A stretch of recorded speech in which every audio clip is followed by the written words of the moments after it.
Boa noite, estamos aqui em mais uma live com a nossa querida vereadora Beth Sirac, com a convidada muito, mas muito especial, a nossa presidenta nacional, Gleisi Hoffmann, presidenta nacional do Partido dos Trabalhadores, o PT. Então, eu quero pedir agora para a Beth Sirac e depois a Gleisi fazer uma breve saudação para que a gente comece aqui um debate, perguntas, respostas. Teremos também algumas perguntas de alguns internautas. E é isso. Beth Sirac, com você. Obrigada, João. Boa noite, nossa presidenta nacional do PT. Boa noite a todos os internautas que vão nos acompanhar nesta live muito especial, porque hoje nós estamos com a Gleisi Hoffmann, nossa deputada federal e também presidenta nacional do PT, do Partido dos Trabalhadores, do qual eu tenho o prazer, a honra, a alegria de fazer parte, e mais do que isso, ser candidata, ser pré-candidata do PT nas eleições municipais como prefeita da cidade de Santo André. Então, Gleisi, o nosso bate-papo hoje vai ser muito especial. Tudo que você nos disser aqui, esse debate sobre a conjuntura nacional, o plano emergencial que está sendo proposto pelo PT, né, frente à crise do coronavírus, frente à crise estabelecida por este governo genocida que é o governo do Bolsonaro. Então, tudo que você for debater conosco aqui vai ser muito importante para que a gente, para que possa nos orientar nessa caminhada aqui rumo às eleições de 2020. Obrigada por sua presença. Boa noite, Beth. Prazer imenso estar aqui com vocês, né? Estar participando dessa conversa, desse debate. Prazer também, João, estar aqui e te vendo, Martinha, cumprimentar, um abraço forte, e toda a nossa militância, o pessoal que está acompanhando aí esse nosso bate-papo, né? Fazia tempo já que eu queria poder conversar com o pessoal de Santo André, não tinha dado certo ainda uma agenda, aí está dando agora. Que bom que, pelo menos, esse recurso que a gente utiliza nessa fase da pandemia nos aproxima um pouco e facilita a nossa estada em diversos lugares no mesmo dia, né? Hoje eu já tive conversando com o pessoal de São Paulo, capital, já tive conversando com o pessoal do interior do Paraná, já tive conversando com o Rio de Janeiro e estou aqui agora à noite conversando com vocês. Prazer muito grande, viu, Beth? Prazer é nosso, Gleisi. Dá para ir para o Brasil inteiro, virtualmente, no mesmo dia, né, presidenta? Que maravilha. Então eu começo, viu, Gleisi? Já quero fazer uma pergunta para você. Eu acho que você pode também discorrer um pouquinho sobre esse plano Lula de recuperação do Brasil, né, o plano do PT, mas queria fazer uma pergunta no sentido, né, que o governo federal, se podemos chamar assim ainda, né, o governo federal disse que se surpreendeu com o número do que ele chamou de invisíveis. Se são invisíveis é porque esse governo não olhou para eles, não os incluiu em nenhum programa social. Como chegamos a esse ponto, sendo que os governos do PT fizeram um enorme trabalho para cadastrar essas pessoas? Na realidade, é um grande preconceito, né, que essa gente tem com a maioria do povo brasileiro. Como eles fazem parte de uma classe e também de uma linha da política que não se importa com a maioria das pessoas, então as pessoas ficam invisíveis mesmo. Eles tratam pessoas como se fossem números, né, estatísticas. Então, costuma dar percentual, costuma falar de números. Quer dizer, um presidente que nem as mortes o sensibiliza, ele diz, e daí? Então, eu diria que o Bolsonaro não tem condições humanas de ser presidente da República, porque falta a ele uma das características mais importantes para um dirigente político, para um presidente, para alguém que assume um cargo público dessa relevância, que é a empatia, a capacidade de se colocar no lugar do outro. Eu acho que isso os nossos governos tiveram. Lula teve isso. Lula conhecia o que era o povo, veio do povo, mas sempre teve uma coisa importante, mesmo como presidente, continuava a andar no meio do povo. As agendas do Lula eram agendas populares, né, para nunca esquecer de onde ele veio, para estar sempre com a cabeça onde os pés estavam pisando. E foi isso que possibilitou Lula de fazer um dos governos mais populares da história desse país, né, com mais programas, projetos beneficiando o povo brasileiro. É por isso que Lula é muito querido, muito lembrado. O que é diferente desse governo, dos outros que nós tivemos, o do Temer, que começou essa barbaridade, né, de destruir o Estado brasileiro.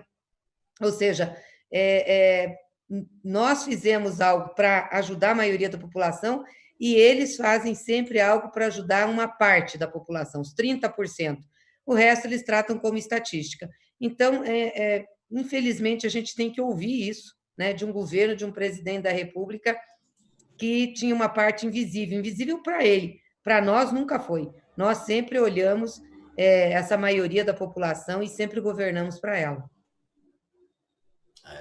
Muito bom. Quero aproveitar um pouco essa deixa nacional, fazer uma pergunta também do campo de vista nacional para a Beth Sirac, né? Como ela é do PT, vereadora do PT, ela sabe que o auxílio emergencial foi uma grande conquista do PT. A gente lembra que o Bolsonaro não queria dar nada, depois veio com R$ 200, né? Então, é uma grande conquista que permitiu que a população mais vulnerável conseguisse se manter nesse período. Mas o governo Bolsonaro atrasa o pagamento, não libera para categorias que deveriam receber, como, por exemplo, agora motoristas de aplicativos, taxistas, agricultores, exclui inclusive os familiares de presidiários. Como tem sido o trabalho da oposição, né? Assim, do ponto de vista do PT, Beth, que você tem acompanhado, como você é do Partido dos Trabalhadores, para garantir que o auxílio chegue a quem precisa, e você, como vereadora, né, acompanha de perto, né, está na base, vê o sofrimento das pessoas, aquelas filas na Caixa Econômica Federal, para poder receber o que é direito, que já foi aprovado com o grande apoio do Partido dos Trabalhadores. Então, João e presidente, a nossa deputada Gleice, nós aqui em Santo André, claro, nós acompanhamos toda a luta em defesa desse auxílio emergencial, porque o que foi proposto pelo Bolsonaro eram R$ 200, a gente bem lembra disso. O nosso partido, as forças mais progressistas, lutaram para que fosse, na verdade, um salário mínimo e portanto, isso foi levado para o Congresso. A Gleice deve saber bem disso, acho que ela pode até falar um pouquinho dessa luta nossa para que o auxílio fosse de um salário mínimo, ao menos, né? E socorresse essas pessoas todas, e o que foi conseguido foi os R$ 600, e que a gente sabe que não chegou nem à segunda parcela ainda, que já deveria estar entrando a terceira parcela, não chegou à segunda parcela, e não chegou para todos, né? Então, aqui em Santo André, Gleice, a gente acompanhou bastante essa luta das pessoas, a necessidade, o drama que tem sido, né, porque ainda não se encerrou, o drama que tem sido das pessoas de buscar esse auxílio, foi, enfim, determinado pelo governo que fosse feito por aplicativo. A gente sabe que nem todas as pessoas têm familiaridade, facilidade com esse instrumental, né? As informações eram precárias, as pessoas não sabiam se deveriam ir para a Caixa Econômica Federal, e aqui em Santo André as filas eram de mais de 5 horas para serem atendidos, achando que ia receber o auxílio emergencial, quando, na verdade, foi uma grande confusão, por um lado, e do outro, uma maldade gigantesca do governo federal, que foi bem o que você colocou, João, os tais invisíveis. As pessoas que entraram, que conseguiram fazer o cadastro, muita gente esperando ainda para ser atendida. E muita gente que nem conseguiu finalizar, que está em análise ainda. E aqui em Santo André, a gente buscou seguir 2 parâmetros, né? Primeiro, a gente fez também um projeto de lei do auxílio quarentena aqui para a cidade de Santo André, né? E o outro debate foi seguir a orientação da nossa bancada estadual do PT, dos nossos deputados aqui da região, que também apresentaram um plano emergencial para o governo Dória, né? E que nós aqui em Santo André também, claro, salvo as devidas proporções aí, porque somos município, não governo do estado, mas adaptamos o projeto para que em Santo André também esse auxílio chegasse até as pessoas. E esse final de semana a gente teve aqui uma demanda bem grande também dos artistas, Gleice, porque eles não estão sendo socorridos por ninguém, né? Nem pelo governo federal, tampouco pelo governo municipal, porque aqui os artistas contratados das nossas escolas livres de teatro, de dança, de música, né? Inclusive um dos precursores foi o Celso Prates, que estava num diálogo conosco, foram demitidos. Parece que agora fizeram uma movimentação, vão rever o contrato, mas foram desamparados. Então, A gente tem feito uma luta aqui via bancada do partido. Todas as lives que a gente tem apresentado têm sido no sentido de reforçar a importância das pessoas serem socorridas, porque nessa curva, né, do isolamento, a curva A e B tem mais condições de ficar em casa, né, porque a vida está mais relativamente organizada, ou muito bem organizada. A classe C, D e E, não, está tendo que ir para a rua, está tendo que buscar o sustento, vender o seu produto no almoço para poder jantar. Então, essa é uma realidade brasileira, porque não tem a mão forte do Estado. E a gente tem feito esse debate aqui constantemente. Legal, Beth. Gleise, você pode até comentar um pouco sobre isso, né, sobre essa batalha no Congresso. Eu queria aproveitar também, que também é outra batalha que tem que ser travada no Congresso, até porque é constitucional, que é a questão da emenda do teto dos gastos públicos, né, que foi aprovado ainda no governo Temer. Você acha que isso aí deixou o Brasil numa situação muito mais frágil diante da coronacrise, né? E até economistas como a Mônica de Bolle, que é uma economista liberal, está lá em Washington, ela mesma disse que tem que acabar com isso. Então, não é um viés só da esquerda, de economistas de viés de esquerda, e sim pessoas de direita dizendo que essa emenda constitucional, ainda mais num momento de crise como esse, deveria deixar de existir. O que você pensa a respeito? Com certeza deveria deixar de existir, né? Porque essa emenda constitucional limita os gastos, o dinheiro para a saúde, para a educação, para a assistência social. Limita lá ao que era o orçamento de 2017. Então, nós temos uma demanda que cresce, que sobe, e o dinheiro fica limitado. É uma autoimposição. Isso aí não é regra internacional, não é regra, é uma autoimposição. Acharam que tinham que autoimpor e cortar dinheiro. Tira-se, com isso, 22 bilhões do Sistema Único de Saúde, que estariam no orçamento esse ano, se os recursos não tivessem sido congelados. Quer dizer, numa crise que nós estamos enfrentando, isso faz muita falta. Faz falta para ter abertura de mais leitos de UTI, para ter respiradores, para ter equipamento e proteção individual para os trabalhadores na saúde, para ter mais gente contratada. É óbvio que faz muita falta, né? O governo disse que ia distribuir 8 bilhões para os estados para enfrentar o coronavírus. Até agora não distribuiu, mandou muito pouco dinheiro. Então, nós precisaríamos sim derrubar essa emenda constitucional, que é algo para limitar o orçamento. Numa situação como essa que nós estamos vivendo, o Estado tem que entrar pesado, tem que gastar o que for preciso gastar. Vamos lembrar, Estado não quebra, Estado pode imprimir moeda, emitir dinheiro, fazer dívida. Depois você faz a administração sustentada da dívida ao longo do tempo.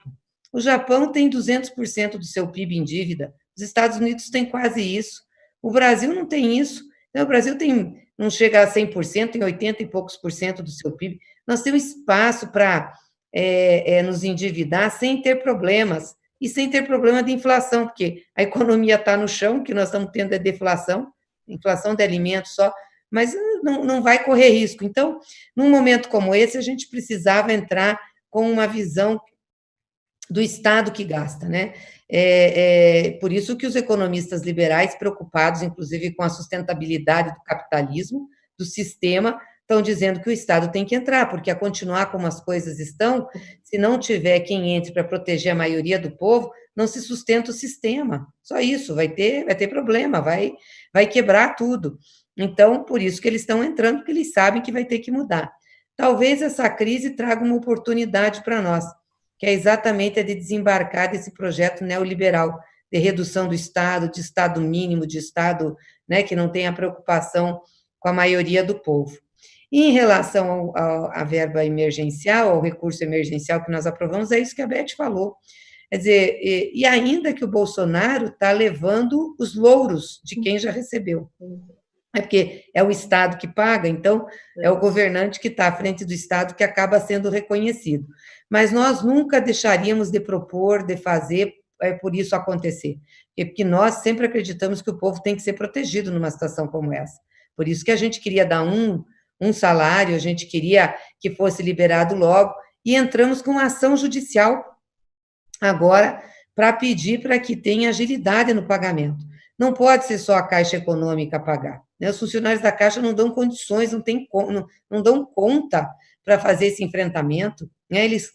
Parece que o governo quer desmoralizar a Caixa. Então, tinha que pôr mais, tinha que pôr Banco do Brasil, os bancos federais que estão nos estados, né? E a outra coisa é o seguinte, não tem lógica você exigir CPF dos familiares, das crianças. Já é difícil para a gente ir lá tirar CPF na Receita, que dirá do povo mais pobre, gente. Então, é uma sacanagem que o Bolsonaro está fazendo, né? A gente espera que essa ação der um prazo para o governo respondeu, agora a Procuradoria está analisando a resposta, mas que logo dessem uma decisão, né, para que realmente se agilize o pagamento. E nós vamos propor a extensão por mais tempo desse benefício. Ele está previsto por 3 meses, nós estamos propondo pelo menos 1 ano, para que as pessoas tenham condições de se reestruturar pós essa crise da pandemia e enfrentar a crise da economia que virá. Já está aí e vai aumentar.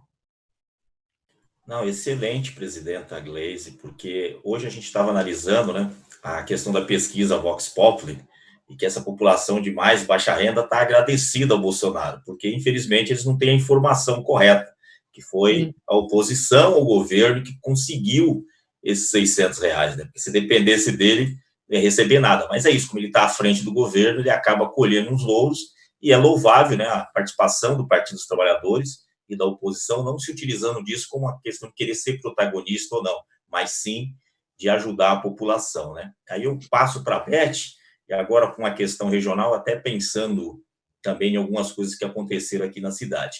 Beth, você chegou a apresentar bem no início da crise um projeto de lei para um abono quarentena destinado à população mais vulnerável da cidade, além da indicação de outras medidas, né, como isenção na cobrança de certas tarifas, caminhão-pipa para as regiões onde falta água, etc. Caminhões-pipa em Santo André. Hein? A prefeitura acolheu essas indicações e você poderia comentar também essas loucuras, né, de exigências, como a própria Gleisi comentou, de CPF de criança. Aqui em Santo André, né, parece que o prefeito estava exigindo até o número do título, né? Qual os interesses dele naquele aplicativo que eles fizeram. A gente vê de tudo nesse mundão, né? Como diz o outro. Aqui também aconteceu isso, viu, Gleice? É impressionante.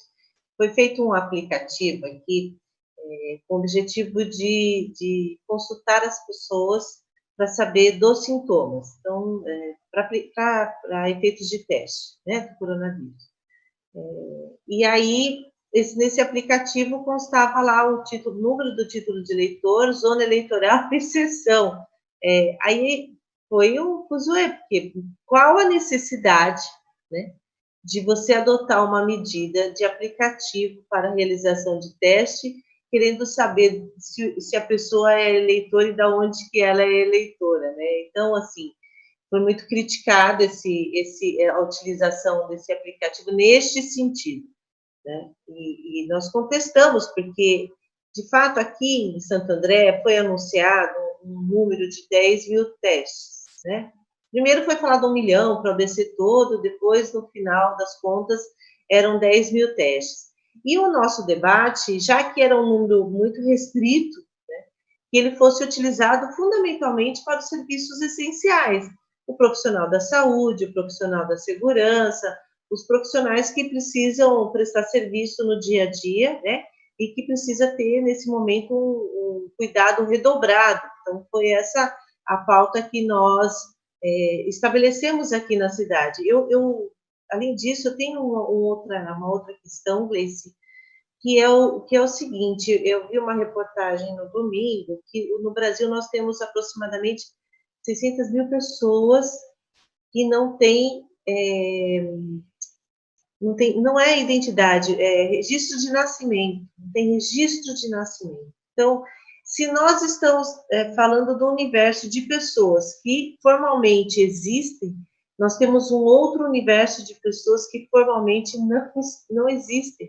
E essas pessoas não têm escola, essas pessoas não têm trabalho, essas pessoas não têm cidadania, elas não têm identidade. Então, o que a gente percebe nesse momento da crise do coronavírus é que a gente está tendo uma crise política, uma crise sanitária, uma crise econômica e social muito agravada. Eu costumo dizer que bom que a gente lutou, né, e garantimos na Constituição de 88 o Sistema Único de Saúde. Porque se a gente não tivesse garantido o Sistema Único de Saúde na nossa Constituição, os invisíveis, os pobres, os flagelados, os desempregados, os desalentos, eles não teriam aonde se apoiar neste momento. Então, toda a nossa luta aqui na cidade não é utilizar esse debate com a finalidade eleitoreira, é simplesmente fazer aquilo que nós historicamente sempre fizemos, sempre, que foi defender a classe trabalhadora, né? Então, a gente hoje, dialogando um pouco com você, um dos itens do plano emergencial é justamente isso que você colocou, que esse auxílio perdure por um ano, né? Que a gente sabe que vai demorar, né, pelas loucuras que o presidente Jair Bolsonaro, né, o genocida, tem feito à frente do Brasil, excluindo as pessoas, estimulando as pessoas a saírem. Então, a gente sabe que vai demorar mais tempo para sairmos dessa crise do coronavírus do que a gente imagina. E se as pessoas, se o Estado não tiver forte, né, se a mão forte do Estado não ser estendida para a população, realmente a situação vai ser dramática. E agora eu não quero só responder, também quero perguntar, quero interagir aqui com a minha presidenta. Como é que é o nosso posicionamento frente ao Bolsonaro? Nós vamos pedir impeachment do Bolsonaro, vamos pedir a saída dele? Qual que é a nossa luta, presidente?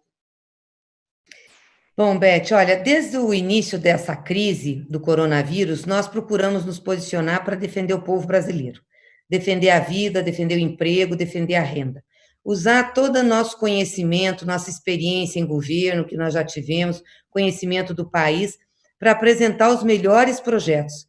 E nos dispusemos a aprovar todos os projetos que tramitassem no Congresso Nacional, que beneficiassem o povo, inclusive os vindos do governo federal, inclusive os apresentados pelo Jair Bolsonaro. Porque o que nós entendemos que nós temos responsabilidade com o país, responsabilidade com o povo.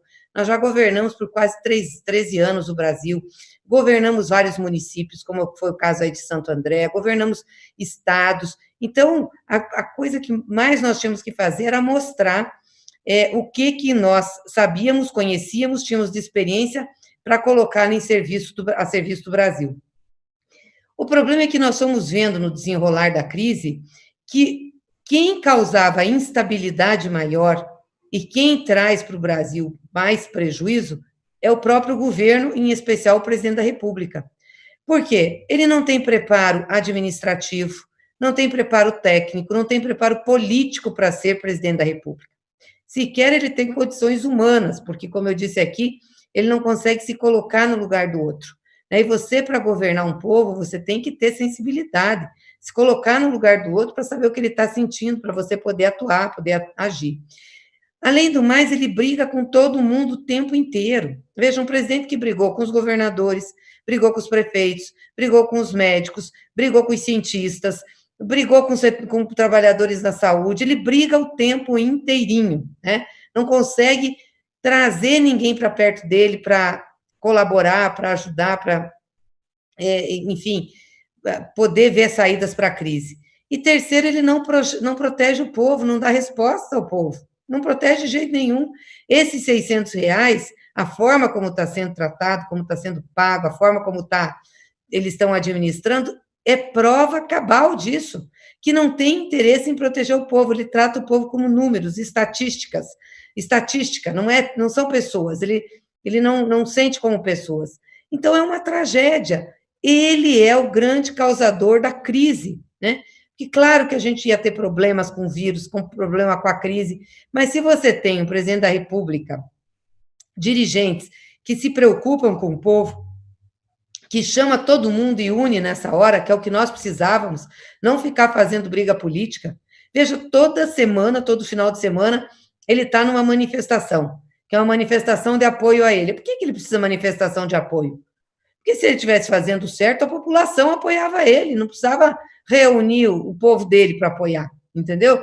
Então, todo final de semana ele está num negócio desse, causando muita instabilidade. Então, o que nós vimos? Que, na realidade, nós precisávamos oferecer uma saída política para o país, né? Que com o Bolsonaro não dava mais, que tinha que tirá-lo. Então, é fora Bolsonaro. E tem 3 formas constitucionais de fazê-lo. Ou é pela Justiça Eleitoral, e nós temos 4 ações na Justiça Eleitoral pedindo investigação judicial pela campanha que ele fez em 2018, as fake news, a utilização do submundo da internet, do Caixa 2, né, a utilização irregular das ferramentas de internet, temos 4. Agora, com essa declaração que nós tivemos ontem, no domingo, de que o Flávio Bolsonaro soube da operação antes de ter o segundo turno da eleição, e que essas pessoas da Polícia Federal que contaram isso para ele, disseram que seguraram a operação para não ser divulgada, para não prejudicar a eleição do Jair Bolsonaro. Então, com mais essa informação, então isso fortalece as ações na Justiça Eleitoral, né? A gente quer que o TSE julgue isso e casse a chapa Bolsonaro-Mourão. Então, essa é uma das frentes. A outra é no Supremo Tribunal Federal, onde a gente tem notícia crime contra Bolsonaro, contra ele e contra o Moro, que foi lá mostrar que prevaricou, né, que sabia das irregularidades e ficou calado como ministro, né, aceitou essas irregularidades. Então, temos uma ação, e é uma ação por crime comum, né, corrupção ativa, porque quis pagar para o Bolsonaro, tentou influenciar em processos, e também tem outros crimes que ele cometeu de atentado contra a vida e contra a saúde pública, ao sair por aí abraçando todo mundo, disseminando vírus, quer dizer, fazendo com que as pessoas se aglomerassem. E o terceiro é o impeachment no Congresso Nacional, que é um julgamento que precisa o crime de responsabilidade, mas é um julgamento político. Então, nós deliberamos, na última reunião da nossa Comissão Executiva Nacional, de entrar com um pedido coletivo de impeachment, né? Com entidades, representantes dos movimentos populares, sociais, sindicais, junto com outros partidos, com juristas, para que a gente possa também lutar nessa seara, né? Então, nós queremos tirar o Bolsonaro, qualquer que seja a forma constitucional prevista. Agora, a gente também, ao lado disso, vai fazer uma luta para aprovar uma emenda constitucional, que é de dois companheiros nossos, do Henrique Fontana e do Paulo Teixeira, que prevê a realização de eleição direta em 90 dias depois do afastamento do presidente da República, qualquer que seja a modalidade de afastamento. Porque nós também não queremos o Mourão, né? Mourão é a continuidade desse governo, pensa igual o Bolsonaro, autoritário igual, nós não queremos mais essa política econômica do Guedes, ou seja, a gente quer Bolsonaro e seu governo fora, né? Para que a gente possa ter uma outra alternativa de projeto para o país, né? Um projeto de inclusão social, de desenvolvimento, de proteção das pessoas. Então, nós estamos, sim, defendendo o impeachment, vamos entrar essa semana com o pedido, junto com essas entidades e partidos, para deixar claro para a população que o problema maior que nós temos nesse país se chama Jair Bolsonaro. Exatamente, é um grande problema nacional e internacional agora, né? Vergonha internacional, inclusive. Não fomos nem convidados para a questão das vacinas, corremos risco tremendo. Eu queria passar agora, Gleice, tem uma pergunta de uma internauta querida aqui, Martinha, quer fazer uma pergunta para você, então vou colocar Martinha no ar para fazer essa pergunta. Libera o áudio seu. Martinha, tá ouvindo? Oi, tá ouvindo? Pronto, ok. Boa noite, presidenta Gleice, um prazer revê-la. Nossa querida pré-candidata a prefeita aqui de Santo André, Beth Sirac, João Caires, parceiro da CUT há muitos anos, todos os nossos ouvintes, um prazer estar aqui com vocês. Eu queria fazer uma pergunta, na verdade, sim, o PT definiu que vai ter o processo de elaboração de um plano, né, o Plano Lula para o Brasil, que é um projeto de retomada do crescimento, da economia, dos empregos e a reconstrução do Estado brasileiro e da soberania nacional. Esse plano estará, né, sendo coordenado pelo nosso companheiro Fernando Haddad, que foi, inclusive, o nosso candidato à presidência em 2018, com muito sucesso, inclusive com, né, um grande número de votos aqui no Brasil, por todos nós. Nós sabemos, como você mesmo já citou, que assim, o neoliberalismo tem os seus limites, né? Até neste momento de pandemia, nós vemos instituições de recorte liberal, neoliberal, fazendo um apelo para o investimento maior do Estado. Eu queria que você aprofundasse um pouco isso e falasse um pouco para a gente como é que você vê a retomada, não nos moldes, né? Assim, o que pode haver de novidade na pós-pandemia? Tem um debate internacional, inclusive muito interessante, de que é preciso não só preservar a economia, mas mudar o caráter do desenvolvimento econômico, preservando as vidas, a inclusão social. Ou seja, nós vamos ter um momento muito difícil de retomada do cotidiano das pessoas, né? E especialmente do cuidado com as pessoas, da inclusão social e da prerrogativa dos direitos, né? Como é que você está vendo isso? Como é que o PT está pensando um pouco isso?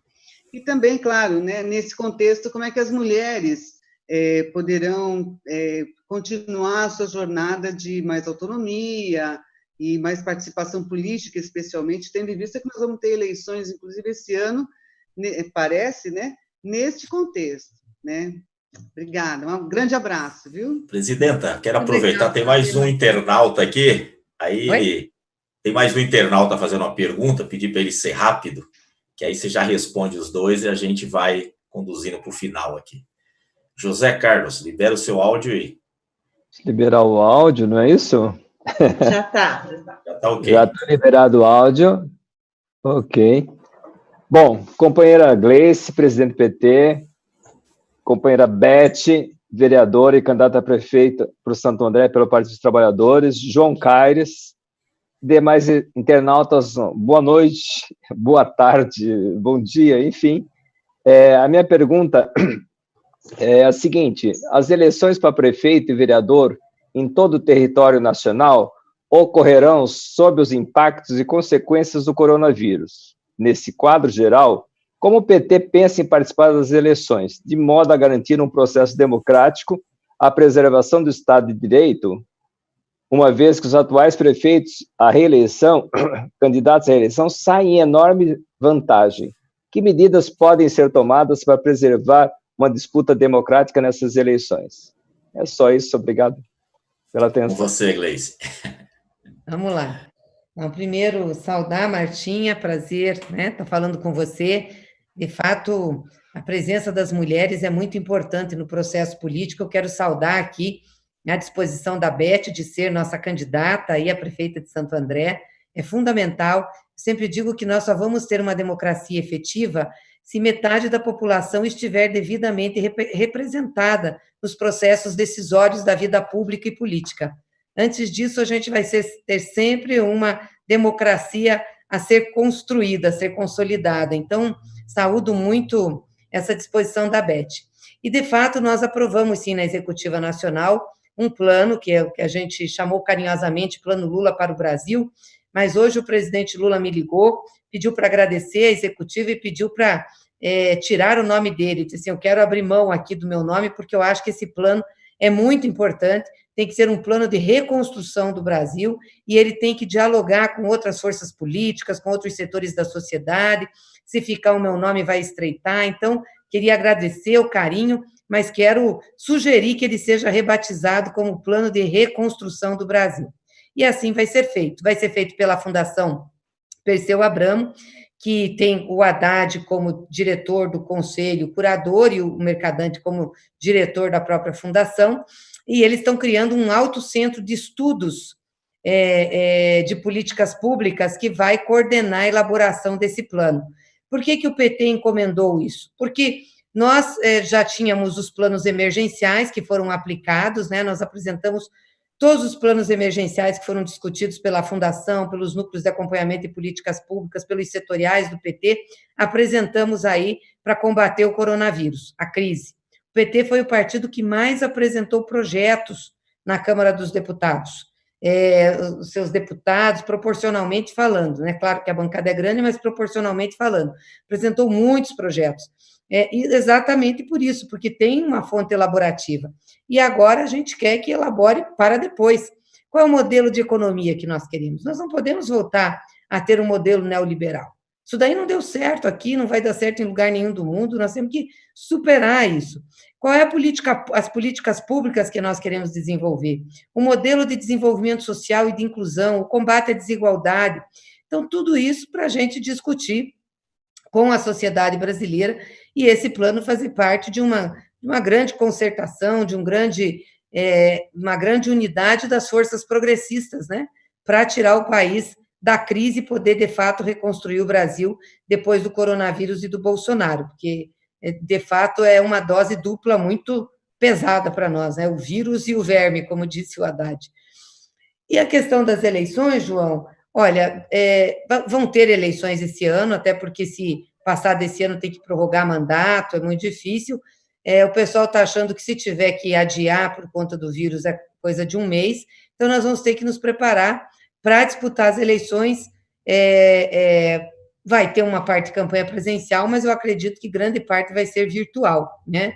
E para a gente é ruim, porque nós estamos acostumados a ir falar com o povo, abraçar, conversar, a interagir, né? Essa forma é mais distanciada e nós vamos ter que nos preparar. E o povo do Bolsonaro também atua mais, né? Nas mídias, na parte virtual, então a extrema-direita quer levar vantagem aí. Então, nós temos que brigar para ter uma parte presencial da campanha. E, claro, essa questão da reeleição é nessa campanha e qualquer outra. Quem está na máquina acaba levando vantagem. Agora, o que a gente tem que mostrar é se essa pessoa que está à frente da máquina, à frente da prefeitura hoje, de fato está fazendo as coisas pela maioria do povo, né? Nós temos que discutir isso, fazer esses debates, por isso que o que vocês estão fazendo aqui hoje, né, fazendo essas lives, é muito importante porque ajuda a esclarecer a população do que está acontecendo. Os informes que a Beth deu, do que a prefeitura está fazendo, o aplicativo, a forma, né, desrespeitosa que atua, isso faz muita diferença. Então, eu saúdo também essa iniciativa. Obrigado, presidenta.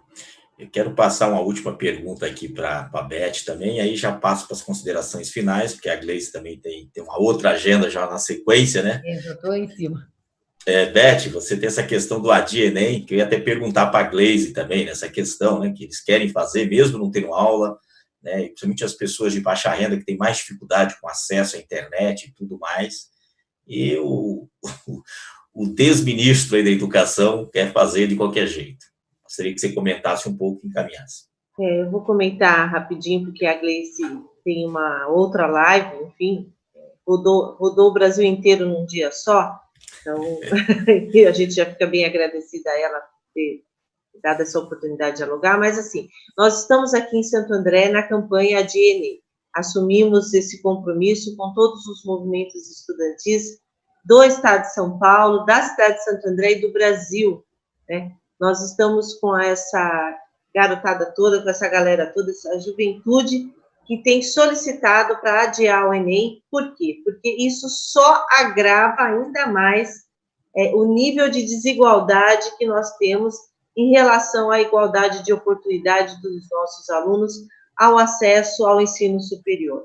Não teria problema nenhum o governo federal adiar o Enem para defender aí todos os alunos, para que eles pudessem ter aí minimamente a garantia de se formar, porque os alunos que estão no ensino médio, no terceiro ano, se faz o Enem agora, com o Enem paralisado, com a educação paralisada, sem esses alunos estarem estudando, isso só prejudica os alunos das redes públicas do país. Então, isso agrava ainda mais o nível de desigualdade existente. Então, como disse o Weintraub, né, o Enem é para os melhores, não é para fazer justiça social.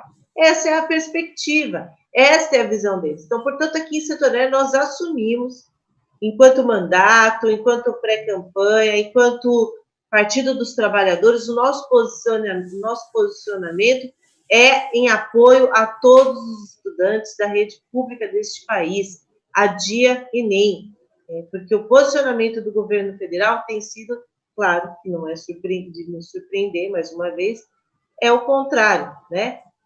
Eles não têm o interesse aí de ajudar os nossos alunos a acessarem a educação, que é um direito fundamental.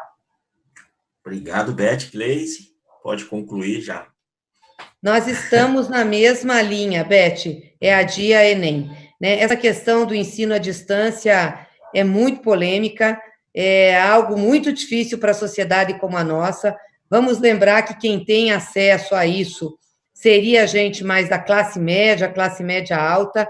A imensa maioria dos setores populares tem acesso à internet de forma limitada, não tem equipamentos adequados, né? E precisa da aula presencial para se preparar.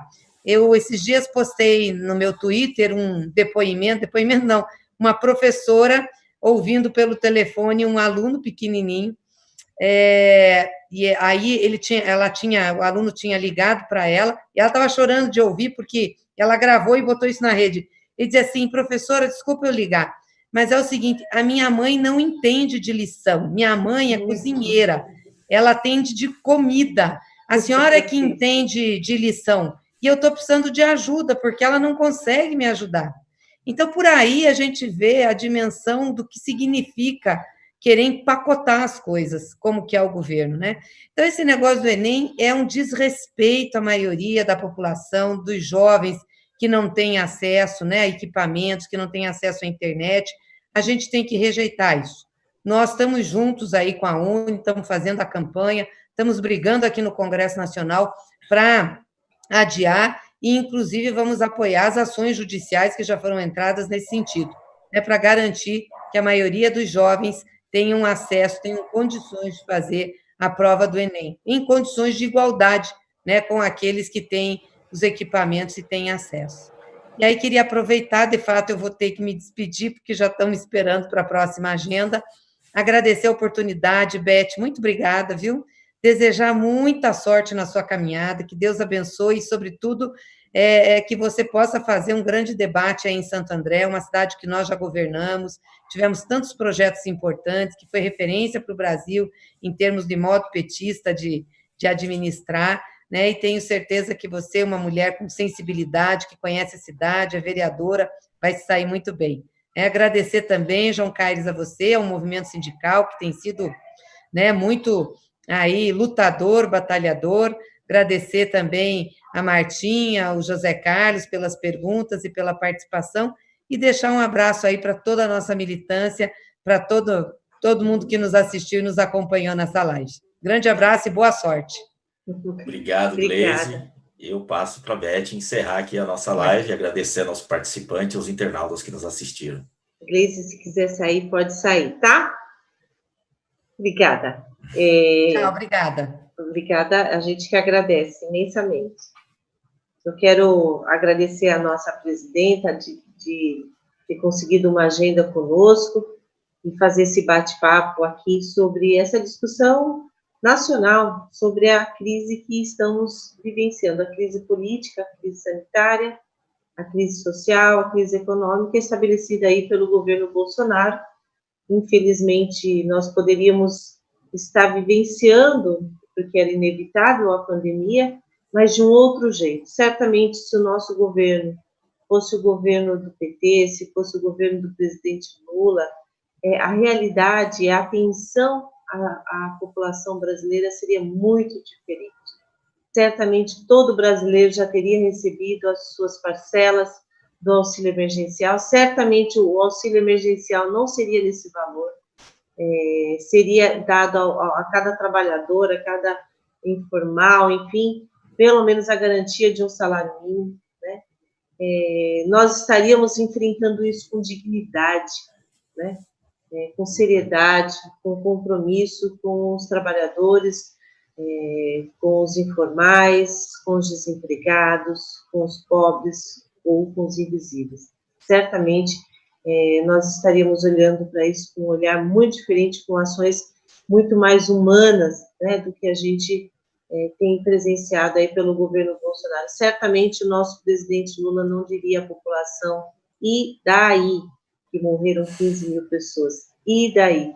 Isso não sairia jamais da boca do nosso presidente, né? Muito ao contrário, ele certamente estaria se desdobrando aí para garantir que a gente saísse dessa pandemia inteiros, né? Em todos os sentidos, mas não é o que a gente está vivendo. E, como disse a nossa presidenta, nós, do Partido dos Trabalhadores, vamos apoiar todas as medidas que são de interesse dos brasileiros e das brasileiras que precisam da mão forte do Estado, né, do governo federal, do governo estadual ou mesmo do governo municipal. Mas, sem nos ausentarmos de fiscalizar, de acompanhar, ou mesmo de propor ações que não foram tomadas pelos governos. Esse é o nosso papel, né? Porque a gente está inteiro e vivo, né? Que é o mais importante, vivo desse processo todo. Quero agradecer, então, mais uma vez, a nossa presidente Gleice Hoffmann, né? Por ter nos concedido esse momento, que a agenda dela é uma loucura, né? Espero que a gente possa trazê-la um outro momento para discutir as medidas que estão sendo pensadas pelo nosso partido e para trazer esse debate para um debate local aqui na cidade de Santo André. Tenho certeza que ela vai topar aí também participar do nosso seminário que a gente está planejando aí, uma discussão importante para a nossa cidade. João, Zé Carlos, Martinha, obrigada pela intervenção, pelo bate-papo, pelo debate com a nossa presidenta, em mais uma live que nós estamos realizando, que é o nosso canal de diálogo com os internautas, com todas as pessoas, porque, infelizmente, nós estamos no processo de isolamento presencial, mas não estamos em isolamento virtual. Portanto, quanto mais a gente puder dialogar e conversar com as pessoas, assim será melhor. É isso. Então, encerramos por aqui. Obrigada, gente. Todos e todas. Beijo para todos. Só avisar que este programa foi gravado. Então, nossos internautas estarão aí assistindo quarta-feira, né? E as pessoas vão interagir, esclarecendo que todas as pessoas que estarão interagindo na quarta-feira, nós estaremos respondendo, depois vamos mandar as perguntas para a presidenta Gleice, e as perguntas que forem direcionadas aqui para nós estaremos respondendo depois, porque o programa só tinha condições de ser gravado por conta de agenda da presidenta e tudo mais. Tá bom, gente? Obrigadão. Beijo no coração de todos vocês. Obrigada por nos acompanhar. Tchau.